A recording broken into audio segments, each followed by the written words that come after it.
I really shouldn't have said those things about her babushka. Welcome to Southeast Asia, the PvP-enabled zone of the 1990s. The era where you and the boys running a proverbial train on a Liberian fishing village for the local warlord's blood diamonds was considered a stable and fashionable career choice. The time where a man could make a living from the sweat of his brow and the caliber of his black market Soviet surplus PKM. And for the unscrupulous PMC, life was but an endless field of plausibly deniable war crimes. Corporate wet work and every illegal substance known to man flowed like water from the tap. The golden years. Before organised crime discovered the much more lucrative business of gold farming in Diamol. Black Lagoon is not the name of a 1950s segregated swimming pool, but a freight company based in the criminally diverse city of Roanapur, where civic control is measured in caliber. The 4 members of this illegal wholesale transport company make up the main cast of our story. Dutch functions as the charismatic big boss. Kept you waiting, huh? A mysterious former US soldier with a nose for talent, money, and criminal networking. Benny is the Harvard tech whiz of the group and is on the run from a certain 3-letter agency, probably after discovering they eat puppies or something. Ravi is their unhinged heavy hitter. A wildly attractive, broken mess of a woman who won't just ruin your life, she'll literally kill you. Still would. And finally, Rock, a Japanese salaryman who self-isekai'd to Southeast Asia, following the realization that piracy offered better working conditions than the average Japanese company. Rock's struggle with his newfound reality and the practical necessity of moral relativism serves as one of the main thrusts of our story, from dealing with communist freedom fighters to mafia cadres of former Soviet soldiers. Our crew must navigate the volatile criminal overworld that dominates Roanapur, functioning as independent contractors to the highest bidder. An intricate balancing act, made all the harder by nefarious clients, meddling intelligence services, and internal friction. Black Lagoon began as a manga written by Rei Hiroe in 2002, being adapted to anime in 2006 and 2011. Its popularity was, and is, immense, spawning spin-off mangas and novelizations years later, and it's easy to see why. Black Lagoon is exceedingly unique, with its city load of morally corrupt characters, as well as human trafficking, snuff films, submarine warfare, amateur versus professional racism, as well as a laundry list of women who go so far beyond I can fix her that anyone attempting to do so is already thoroughly insane. Would. Remember to like and subscribe if you too would risk it all for a horrifically scarred former Soviet Spec Ops soldier. Oh my god! What's wrong with your face? Now please follow me as I give you a tour of the world's worst tropical vacation destination ever, with obvious exceptions. Please keep it to yourself if you are an unbribed government official, possess a sense of morality unbalanced by self-preservation, or plan to utter the term taxation with a positive inflection at a vocal level. And of course, spoiler-free. But first, allow me to shill the puppets pulling my strings. You! These brain cancer-inducing videos are only possible due to you liking, subscribing, and throwing shekels at me to dance on the stage like the chained bear that I am. Should you have the sadistic desire to lower the overall quality of experience on YouTube, please consider joining the Patreon. Early videos, cursed artwork, and the tale of an inner-city elf girl being stalked through the fantasy world equivalent of Detroit awaits you. And now, back to the Lagoon. Visually speaking, Black Lagoon has a simple adage. Rule of cool is law, as the animation department fully embraced 80s action schlock in all the best ways. With wild shootouts, gratuitous violence, and even more gratuitous shots of Revi's booty shorts. While nobody has literal superpowers, reality warps to the coolest shit ever whenever certain characters get involved. Such as, Shinglish! Also known as Shenhua, a Taiwanese woman with a tenuous grasp of the English language. Oh, is he dumbass you talking about? Her weapon of choice is 2 machetes on a string, which she uses to behead radical jihadists from atop a moving car. Stupid. Or how about Roberta, the insane Colombian maid who mistook Terminator as an instructional video. Yet despite this over-the-top action focus, Black Lagoon can instantly switch to tense realism. The series easily moves between these seemingly opposing points, a duality mirrored in the characters themselves. Revy, much like my alcoholic father, can flip on a dime. One scene, she'll be grinning maniacally as she drinks you onto the bar. The next, she'll describe the moment she killed her father, and how easily she'd do it to you. And by God, is she not alone in that? Roanapur is filled with such people, those who have cast off all pretensions of polite society and belief in anything other than money or violence. We've got to have money. And yes, they're all extremely attractive. That said, there is no truly overt fan service in Black Lagoon, outside the author's gun obsession. I just think they're neat. So, if you're expecting a close-up of Revy's chest with accompanying sound effects and maxed out jiggle physics, you're out of luck. But what you will get is just as stimulating. The disgusting and base nature of humanity in all its shades, unvarnished by the filter of propaganda or hidden agenda. Now, I know it's early, but I must insist on using a slur. Localization is the act of calling a square a circle. These donuts are great! Jelly-filled are my favorite! And ensuring magical incestuous lesbians stay firmly in the closet. Won't somebody please think of the children? Or it was anyway. Nowadays, it's about adding skibbity toilet references into dubs. Hey, yo, Rock, we skibbity toilet maxing for that gat stack riz. Just phantom tax bag sniping. Straight slaying for toilet tickets. But where the likes of Yu-Gi-Oh! Had the Council of Karens obsessing over the moral impact of finger guns, Black Lagoon's localization team was hard at work, teaching me new and exciting racial slurs. Yes, Twinkie, I'm ready. But in short, as anyone who has used voice chat in a Call of Duty lobby knows, the true path to racial harmony lies in making fun of the Irish. Listen up, you fucking leprechaun. So, as opposed to a futile attempt at softening Black Lagoon for the apparently delicate Western youth, the dub instead went all in, and a legend was born. So much so that to this day, it is commonly considered the ideal way to experience the world of Roanapur. That's quite the interesting religion. However, no. What? I mean, hey, it's no ghost stories. I'm gonna go pray for the homosexual soul. For me, even with the inherent nostalgia buff from watching it first in English, I simply cannot get over how outstanding the Japanese cast is. いい悪党になるぞ、お前は。 How Rock's compounding experiences in Roanapur are so clearly reflected in his slowly changing tone. Or how under the weight of unsavory memories, Revy becomes almost another person, in voice alone. And sure, some of you will violently disagree. But hey, I don't care. This is my ship, and if I say we're crashing into the comments section with 1,000 screaming dub fans, we will. I'll see you in the trenches below.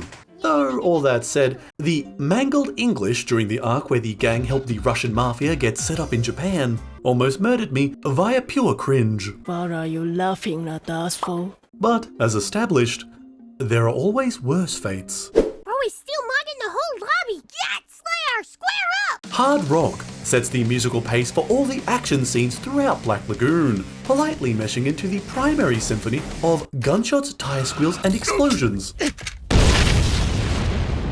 However, it is far from everything. Soundtracks come in many forms, some with endless bangers and flowing accolades, some that are inoffensive and forgettable, just like their anime. But usually I find OSTs like Black Lagoon's, focused, stylized, and with a few key tracks that via contextual use, or pure skill, stand head and shoulders above the rest. Like the low twang of guitar strings that serves as the thematic BGM to Roanapur's deeper and crueler truths, or the slow march of the outro, a sound that whispers of inevitability, of the destined end all those who dance madly through the streets of Roanapur will, eventually, reach. A good soundtrack is more than mere background noise, or beats to set a visual pace, and context, above all else, imparts to these songs a power that they could not produce alone. And that context is criminality. Stop right there, criminal scum! This is a vicious world, dominated by those who have seen the ultimate truth. The ducks at the park were always free, with enough firepower. Rock serves as our perspective within this ANCAP utopia experiment, and is the closest thing to a main character in this otherwise multipolar story. However, throw out your preconceptions beyond this, as Rock is not the average self-insert meat suit designed for attention-starved weebs, whose idea of a relationship starts and ends with their tupler of Hatsune Miku, but an actual character in his own right. A character who missed the final lesson on being a hero. Don't be party to human trafficking. Anti-character development is a misnomer, but gets the point across quite well here. Rock was, to put it kindly, an aggressively average guy. Had life executed the standard Japanese male existence package, he'd have likely peaked as a corporate middle manager after 20 years of mind-numbing drudgery, or finally accepted an alluring date with an oncoming train. But as we all know, life has a way of sending scary women to kidnap you. So, a little Stockholm Syndrome and a handful of bodies later, Rock found he was pretty good at this whole criminal business. Hey, that's pretty good. Soon coming to accept that, to eat, sometimes you may have to brush up against the law. And that, ladies and gentlemen, is how it all began. But his slow corruption is far from unique. The world of Black Lagoon is a breeding ground for the worst of humanity. And Roanapur, a great drain that pulls empathy and kindness from all within its bounds. However, at this point, you might be asking yourself, if everyone is a child-murdering crack dealer, or a child-murdering crack dealer parenthesis federal agent, who the hell am I supposed to root for? Easy! Our crew are far from perfect, but what they are is reliably human. They just want to get paid, get through the day, and crash at the bar with friends. And occasionally, they'll take work from well-paying, if morally compromised groups such as the Triads, or the government. I'm not a big fan of the government. 30 on 30. I'm not a big fan of the government. 30 on 30. Do you love unstable regimes?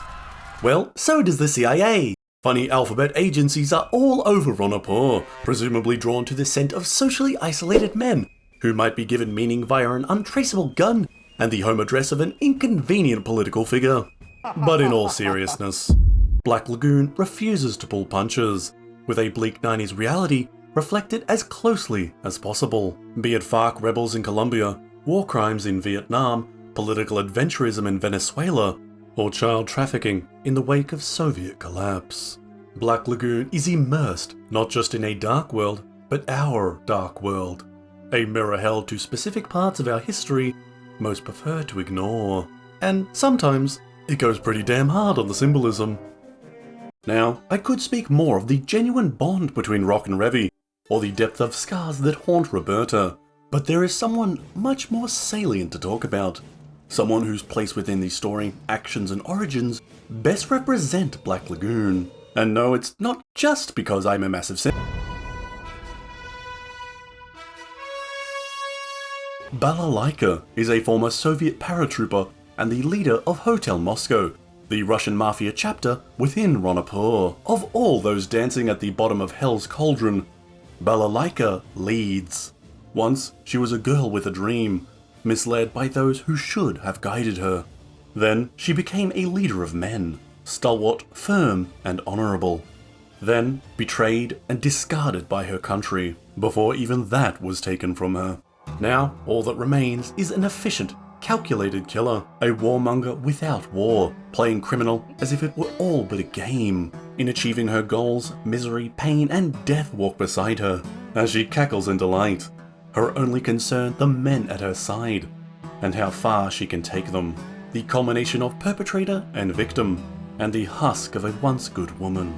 And yet, she's charming, affable, and totally my type. Her tale and others sit at the thematic core of Black Lagoon, forming a complicated web of moral questions with few easy answers. But of course, you can always ignore this. Just turn off your brain and seal clap at explosions. So, in the end, is it worth it? Should you join the Lagoon crew and get your name on a funny list within a federal building? Sure, go for it. Just do it! So long as you're not anticipating 5 anime girls with an IQ between them of a particularly stupid goldfish with inversely related breast sizes, you'll enjoy this. If you're a fan of action, or particularly dislike the usual anime tropes, this is even more of a recommendation. Put another way, this is the anime for people who hate anime. or at least the popular misconception of it. Easily treated as a pure heart-pumping action series, a peek into criminal psychology, or a parade of the exact women my mother warned me about. So go watch it, laugh a little, cry a little, buy the manga, get upset at how slow the chapters release, then feel guilty after learning why. Ray, hang in there. But in the end, enjoy it. Black Lagoon is a complex story. It deserves more time and introspection than a glorified brain rot video can provide. Particularly one spending half its runtime simping for broken women. And while I can't sum up all my feelings in any reasonable time frame, I can speak from the gut. Balalaika is all but a demon, a fully self-aware creature who has long accepted her place, and if anything awaits beyond, her destination too.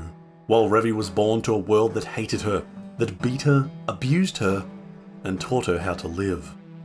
Forever standing at the edge of the abyss, as if stepping back were just as bad as falling. And for the twins, well, the choice to stand or jump was never theirs to begin with. Some people can't live normally. Some cannot be saved. Some don't even want to be. All are products not of fantastical evils, but of the disturbingly mundane. Those happening in dark rooms and side streets, in cities far and near. A great wheel of indifferent violence, churning and pulping those pulled under its tread, as the survivors take their turn at the handle. In the end, the hardest truth of Black Lagoon isn't that we're inherently evil, born to this cruelty. It's that we're not.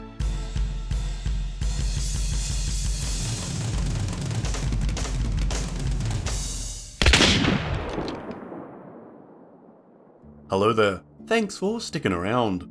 And thank you to my Patreon members, whose names are scrolling here. I couldn't do this without you. You're all peak Skibbity Max Rizlords, for real, no cap. And speaking of brain cancer, be sure to check out Sawa-Sama, the evilest VTuber who lent her voice to this video.